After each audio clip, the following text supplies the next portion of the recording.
È molto difficile trovare parole perché ogni parola diventa insignificante, non può essere esaustiva di fronte al dolore, di fronte all'assurdità. E forse quelle parole che invece risuonano dentro il cuore nel silenzio sono le parole più vere. Non trova le parole per la sua omelia Don Franco, il parroco di San Floriano che mercoledì mattina in Duomo a Castelfranco dovrà accompagnare Giulia Zandarin nel suo ultimo viaggio. Un compito non facile anche perché Don Franco dovrà parlare a tanti giovani. Ai giovani posso dire una cosa solo, che la vita va vissuta, la vita va gustata e la vita non è fatta di quello che abbiamo, ma di quello che siamo.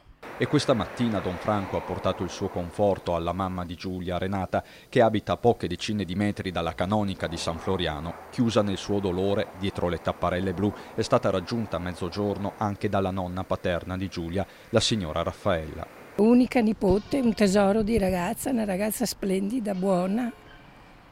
Purtroppo non c'è più.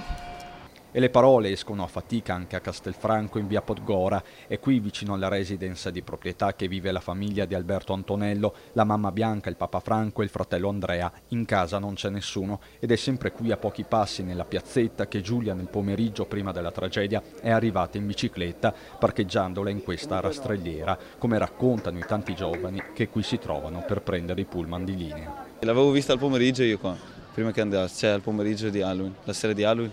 L'avevo vista qua e al pomeriggio, sì, era in quel piazzetta. Aveva legato tipo la bici, era qua tipo. Erano bravi ragazzi, tutti e due, pezzi di pane. Alla fine siamo ragazzi, non pensiamo alle conseguenze, cioè nessuno si sarebbe aspettato che poteva capitare.